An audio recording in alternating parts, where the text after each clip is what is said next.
Hello and welcome back to another episode. Today, as you can probably tell from the title, I'm going to be talking about all things reality shifting. So whether you're a beginner or you have some experience in it but you want a refresher on some of the basics, this video is for you.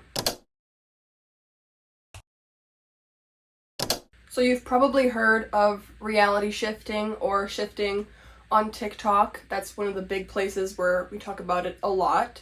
It was first popularized in December 2020, I think. That's when I came across it anyways. In the peak of the pandemic, everyone was at home alone and bored, and what better way to cure your boredom than to go traveling to another reality. So, first and foremost, what is reality shifting? No one really knows for sure.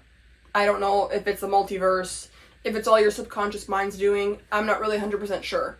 But the gist of it is, you get into a meditative state and you wake up in another version of yourself in another reality.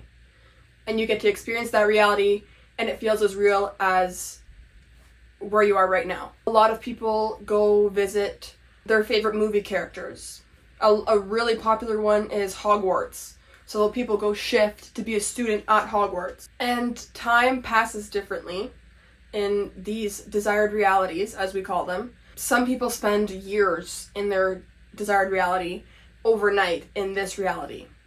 You know what I mean? So you fall asleep, you go experience a whole nother life, really, a whole school year if you wanted, and come back and wake up and it's just the next day in this reality. Now that we know what reality shifting is, I have some keywords and their definitions that you'll probably come across throughout the shifting community or in shifting videos. First off, we have desired reality, or DR for short. And this is the reality that you'll be traveling to when you shift. It can be literally anything. It can be an exact mirror of this reality, except your dog can talk. Like, it can be whatever you want. And there's also your current reality, or your CR. Some people also call it your original reality, or OR, and that's the reality that you're in right now. There's also waiting rooms, WR, really technical. A waiting room, some people claim, is the space between your current reality and your desired reality. Some people say it's easier to shift there before fully shifting to your DR. To me, it's just another DR. I don't know. But if you think that'll help you, go ahead. A method is something that you use to help you shift realities. It's usually a meditation or a little exercise in your mind that'll help you shift. A script is something written down or in your head that kind of, it's like the context for your desired reality. You don't need to script anything. Some people like to script because they have a lot of details in their DR, but your subconscious mind will fill in whatever else you want because it knows what you want. So you don't have to script, don't stress about it. Sometimes it's just fun to write it out so you can get excited and write down memories or describe the people there and your relationship with them. You know, it's kind of fun, but yeah, it's totally not necessary by any means.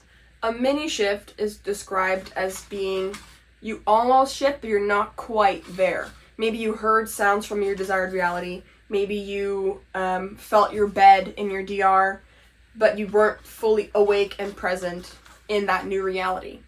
The Lifa App, this is like old shift talk. The Lifa App used to be a pretend app that you would have in your desired reality on your phone, and it would have everything from your infinite closet to infinite money. You could summon, I don't know, food with it. Like, that was your hub for everything in your desired reality. Shift Talk was way stricter back in 2020 and 2021. So nowadays, there is actually an app called Lifa App. You can get on the App Store. And now it's just used as a scripting app. Shifting symptoms can occur when you're doing a method or when you're trying to shift. Not everyone gets shifting symptoms. You don't need shifting symptoms to fully shift. It's just like a byproduct of meditating.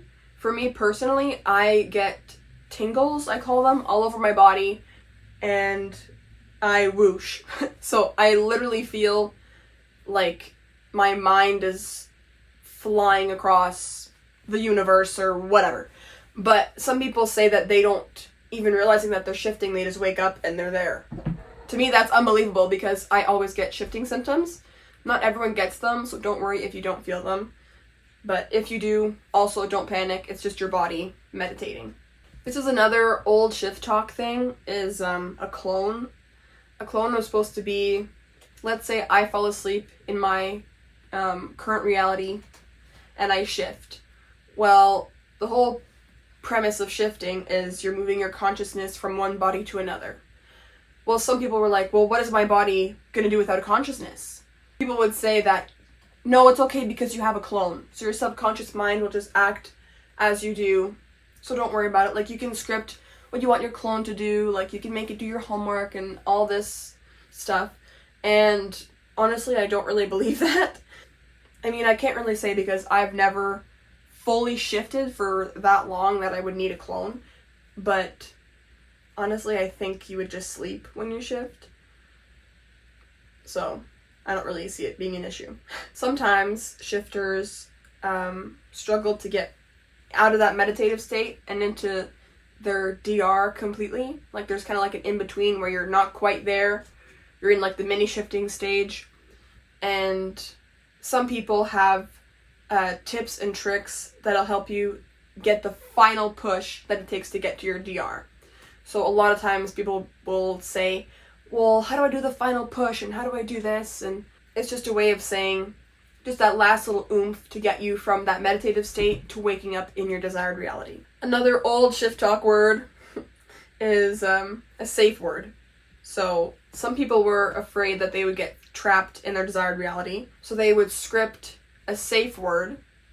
They'd be like, okay, if I say pineapple, then I automatically shift back to my current reality.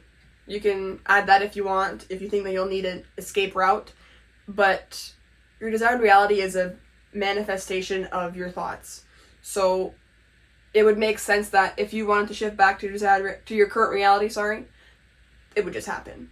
So I think intention is all you need, but if you want that extra little safety, then you can go ahead. Last on my list is reprogramming. So a lot of times when shifters feel like they're stuck in a rut, they've plateaued, they're not making any progress, they will reprogram their mind. You train your subconscious mind to think of shifting as an everyday activity and less of a monumental achievement. So it's kind of like manifesting, where if you want to manifest something, it has to be part of your everyday life, you know what I mean? So it's the same thing as if you want to shift realities, you have to feel like you already have it. So you reprogram your mind to make it like an everyday thing. Say hi. Say hi. She's a little shy. So now we know the lingo, we're all ready to go. How do you shift realities? Step 1 in my book is to choose a destination, which sometimes is a little bit harder than it sounds because I'm so conflicted and indecisive. Where do you want to go? You can go to your favorite movie or TV show. You can go to an anime. The anime can be cartoon. Like, you can shift to a cartoon desired reality. Apparently, I've never done it. Or you can make the anime characters into live action characters and shift there. And if there's someone that you don't like in the show, then you can kick them out of your DR. They don't have to be there. It'll rewrite itself. It'll figure it out. So you can literally shift wherever you want. There aren't really any rules except morality. Don't be killing people, obviously. But if you want to have a pet dog that can fly, name it Crypto and it can talk to you, go ahead. It doesn't matter. This is when people like to script, because if you do start changing a lot of things, sometimes it's nice to have them written down. But like I said, your subconscious knows what you want, so you don't have to write anything down if you don't want to. Step 2 is to choose the method. This is where it gets overwhelming for a lot of beginner shifters and experienced shifters, honestly. When you try and search shifting methods, you're usually bombarded with a whole platter of options, it can be really hard to choose which one works for you. Remember that all methods have a basic structure, okay? First is you have to get into a relaxed state. If you're following a guided meditation, that's usually when they tell you to count backwards from 100. Take deep breaths, just focus on your breathing. Just get into a relaxed meditative state. The next one is to focus on your DR. Sometimes they'll tell you to use your 5 senses, I find that works very well. Or they'll tell you to imagine your comfort character in your DR. But the goal is to imagine your DR as vividly as possible. And using your 5 senses does help you get that full visualization. And usually at the end of the meditation, they'll tell you to just fall asleep and let go. Trust that the process is in motion and relax and let it do its thing. Sometimes you'll shift before falling asleep. Sometimes you'll shift after you fall asleep. There's no right or wrong way. If you go through the whole hour of the guided meditation, you didn't get any symptoms, you didn't shift, you're still awake in your bed laying down, don't worry. There's still a chance you'll shift in your sleep. For me personally, my favorite method is 1, to not try very hard, and 2 is the SATS method.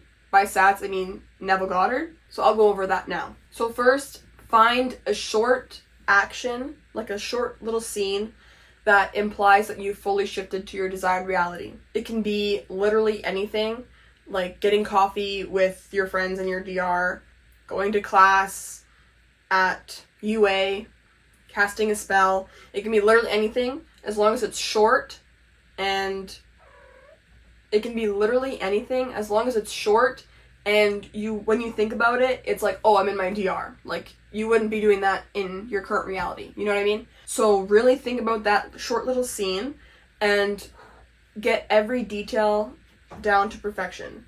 So use your 5 senses and see it from your point of view, like first person, not like you're looking at yourself from above. Like, you have to see it through your own eyes. Like you're replaying a memory in your head. Like, get the little details. What's the color of the wall? What's the floor like? What shoes are you wearing? Can you feel your shoes on your feet? Like, what are you wearing? What are you dressed as? So once you have that little scene down packed in your head, it'll take a couple tries, trust me. You enter a state akin to sleep, or SATS. A state akin to sleep is a drowsy, meditative state that happens before you fall asleep. Or you can also induce it by meditating or controlling your breathing, kind of like the guided meditations and shifting. When they tell you to count down from 100, they tell you to relax your muscles from your feet to your head. It's just very calm, relaxed, like you almost can't feel your body anymore. I personally think that the state akin to sleep is what some people refer to as the void. I'll get into the void in another video, or you can check out Lauren's video, she has a good one. But the void is where you can visualize anything and it'll happen instantly, and SATS is kind of the same thing.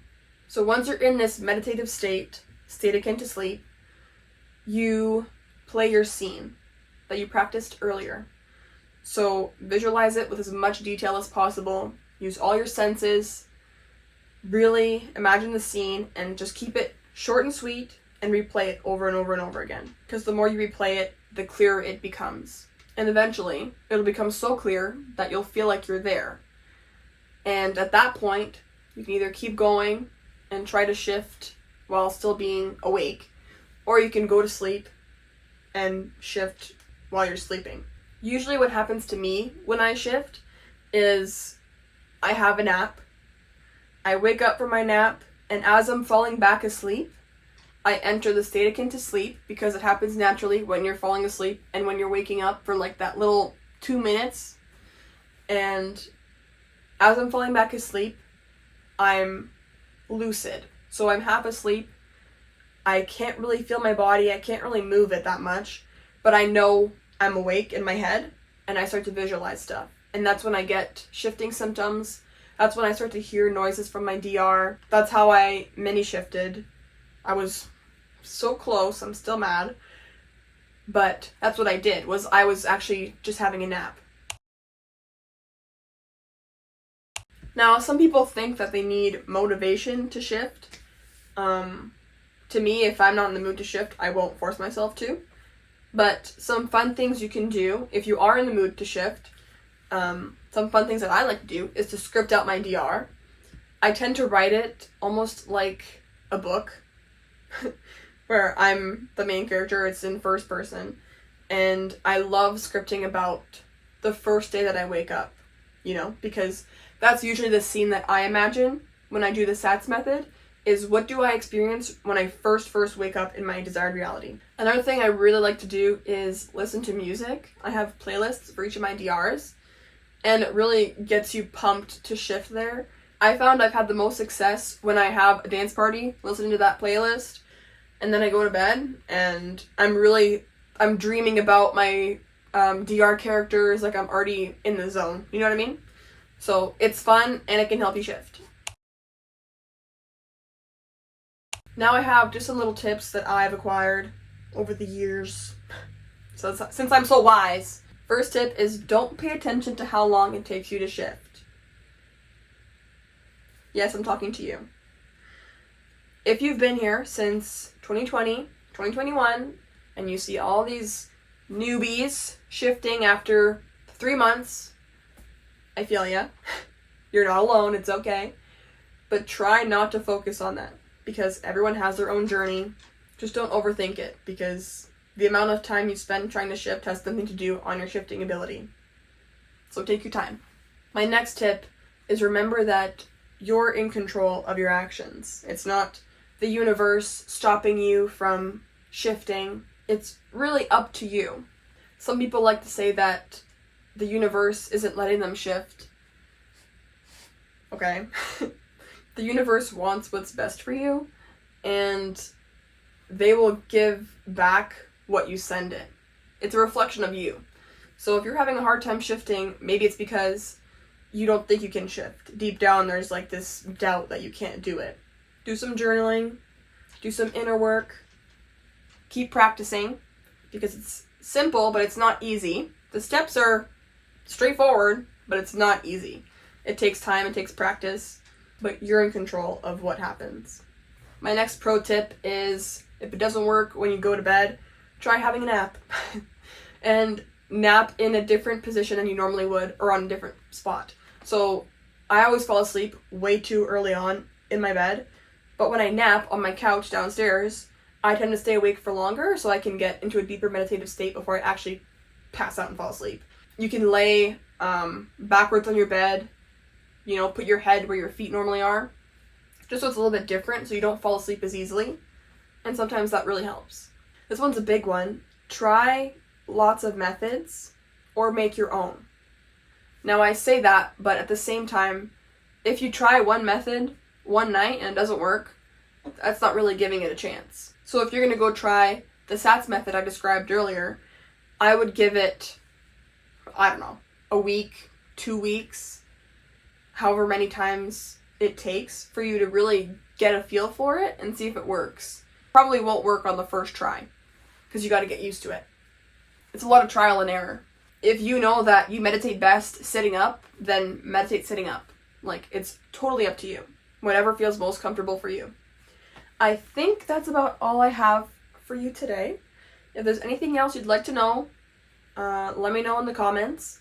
I'll respond, or I'll make a video depending on how complex it is. So hopefully this helped. Hopefully it was a little bit educational. I like to share my wisdom. I'll see you in the next one. Bye!